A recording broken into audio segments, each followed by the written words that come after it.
If you use Git a lot, you can use Git Lens that will supercharge your workflow. You can simply go to any file you want and click on any line of code, and it will tell you who has made changes in that line of code. On hovering over it, it will tell you the exact time on which changes were made and also what changes were made. After installation, it will appear on the left hand side of sidebar. Inside it, you can even view the commits and also the files in which this commit has made changes. Commit graph is a new addition, and it will tell you the visual graph of your commit history. Inside Git Lens Inspect, you can see the visual file history of any file. You can see its file history, its line history, or its commit details. Live server is used to launch development server locally. Working with HTML documents become really easier with this extension, as you can simply click on this Go Live button inside status bar and it will start a development server for you inside the browser. Also, any changes you made inside your HTML document will be immediately reflected inside the browser. This extension has snippets for JavaScript, React, Redux, and React Native.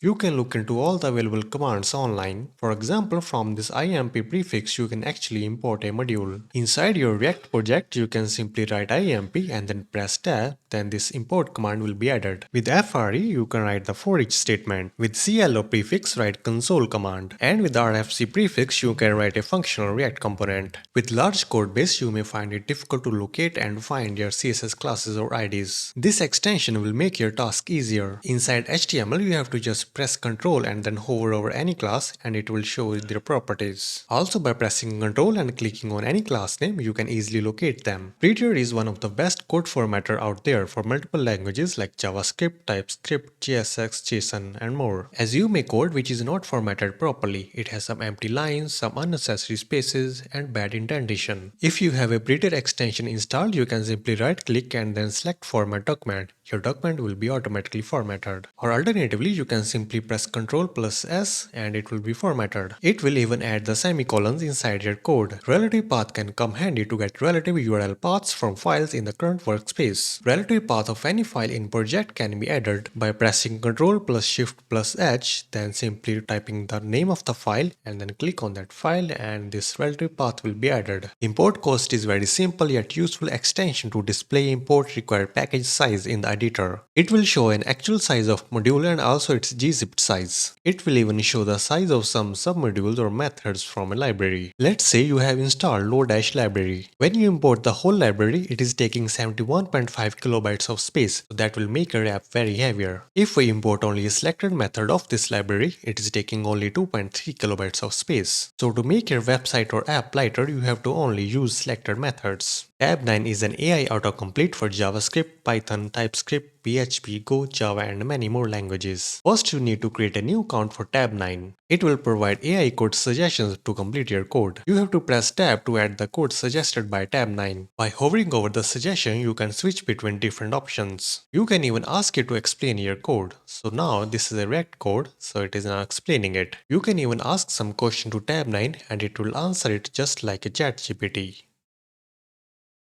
Todo Highlight will let you write the to-do list inside your code. It highlights them and reminds you that there are notes or things not done yet. Inside comment, write to-do in capital letter, then color to highlight it. Also, to highlight bugs and issues that need to be fixed properly, you can write fix me in capital and then colon. Also, inside settings.json, you can write custom keywords through todo highlight.keywords. Just like to-do and fix me, you can write them with a capital letter and then colon to highlight them. Bookmarks is a great extension that can mark lines of code in different files and can easily jump between them. To bookmark any line of code, just go to that line and then right click and then just go to bookmarks and then click on toggle. A new bookmark will be created. Inside bookmarks extension in activity bar, you can see that we have created bookmarks in code.js at line number 17 and column number 20. You can create more bookmarks inside your code by simply pressing Ctrl+Alt+K.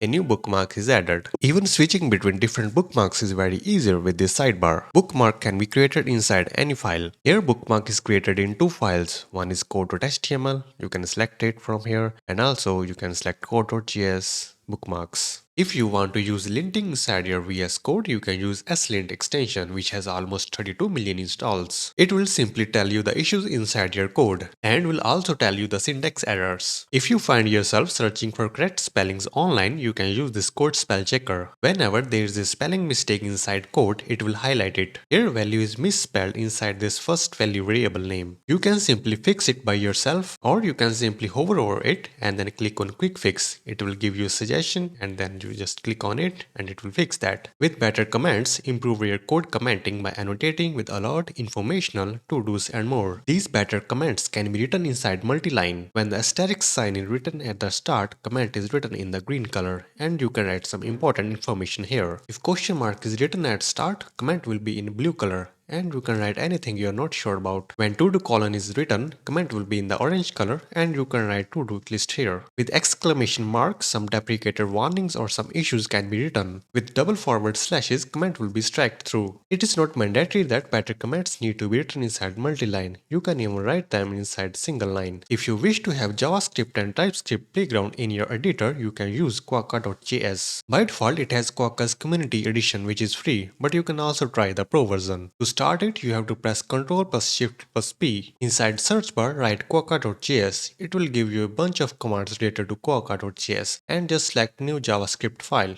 It will create a new JavaScript file for you. You can print or console any variable or string. It will give the output just at the side of the code and also inside the terminal. Amazing thing about it is that you do not even need to write console.log to get the output. I have written a function to get the sum of two numbers. Now I am saving the sum inside the variable name result and now I am writing this result. Simply writing the result variable will give me the output at the side of this code and also inside the terminal. Also it works in real time. You can write any number inside this sum function and it will give you the output in real time. While Eslint is available for JavaScript only, Sonar Lint supports JS, TS, Python, PHP, Java, C and many other languages. For example, in the Python code it can show the linting errors. You can even see the linting issues directly inside problems section in terminal. If you want the detailed explanation of the issue, you can simply click on this bulb and then click on Sonar Lint Quick Fix and it will tell you the issue and how you can fix that. You can see in the compliant solution that it is saying that we need to use the digit, not the string. After I use the digit or integer, the linting error is gone. Polacode is another great extension to take screenshot of your code. First you need to open the command palette by pressing Command plus Shift plus P. Then type Polacode inside the search bar and click on Polacode. It will open a new window of the Polacode. All you need to do is to just copy the code of which you want to take the screenshot, then here paste it. Now click on this icon of Polacode to save your file and then click on save. And then you can check your screenshot of your code inside your desktop. You can even change the height and width of the code from this window. This is a great tool, but still it's not perfect because as you can see some fonts are in the new line. Error Lens is another great extension that can improve the highlighting of errors and warnings inside your code. Take the example of the same warning that we came across earlier. Error Lens will give you the warning message in the same line as of the code. Also, it will highlight the errors inside your code in the same line with red color. Error Lens is a great tool if you want to write the error and warning message directly inside the code and you do not want to hover over them. If you are a Tailwind user, this extension is great to get the Intellisense for it. Whenever I use Tailwind inside my project, I consistently find myself visiting the Tailwind official website to find the different types of properties of Tailwind. Now as this extension provides the Tailwind Intellisense directly inside code, I don't need to visit the official website. It will improve my workflow inside Tailwind. If you want to make your indentation easier to read, you can use Indent Rainbow. So as you can see, it has created different rainbow colors for different indentation levels. VS Code Icons is a very popular extension that has special icons for different files and folders. Click on this set file icon theme and your icons will be applied. As you can see, this has special type of file and folder icons for every type of technology and you can easily tell what is what. GitHub Copilot can be your AI peer programmer. This is also world's most widely adopted AI developer tool. With this you can get suggestions for almost any type of code. It has proven to increase developer productivity and accelerate the pace of software development by 55%. You can get the AI based suggestions in real time, but before using it inside your editor you need to purchase it. GitHub also recently introduced Copilot X that uses OpenAI's use GPT-4 for a more personalized developer experience. Code Runner is another great extension to run and execute code for a vast amount of languages. Suppose you have a JavaScript code written and you want to get its output. You simply need to click on this icon and it will show the output of this code. Some extra information is also provided in its output like running and done. To remove them, open settings.json and then set coderunner.show execution message as false. Now when you run it, no extra messages are displayed. One more thing, you might have noticed that when you run the code, it will just keep on adding the previous outputs. To clear the previous output, you have to set coderunner.clear previous output as true. Now when you run the code again, it will not show the previous output. Git History is another great Git extension through which you can view Git log, file history, compare branches or commits. To open Git History, press F1, then type Git History in the search bar. It will give you a bunch of options like view history, view file history, view line history. First, I will view the file history. It lists out all the commits that are performed on this file. When you click on them, they will show you the files on which they have made changes. When you click on this previous button, you can compare this file with the previous commit. And here, you can see that how many changes are done. Docker is another very famous extension with over 31 million installs that can help you manage containerized applications. So with the help of it, you can easily create, manage or run your Docker images directly inside VS Code. With the help of Docker, you can build, share, run applications anywhere without tedious environment configurations or management. I was amazed by how good this live share extension is. It enables real-time collaboration with your colleagues. To start sharing your code with anyone, you can click on this live share icon in the activity bar and then at the top you can click on invite participants. Then it says invite link copy to clipboard. Send it to anyone you trust. To demonstrate it, I am opening a new VS Code window. With whom you want to share your code, make sure that he or she has already installed LiveShare on your system. Then other person has to click on join and then paste the invite link and then press enter and he will be inside your workspace. So then they will be given the access of your files and folders. In the participants section, you can see who is following you or with whom you are sharing your code. Suppose other person has written a line of code inside your file. Inside your project, these same changes are made. You can even see who has made these changes. So this way you do not even need to share your screen. You can simply install this extension and start collaborating with others.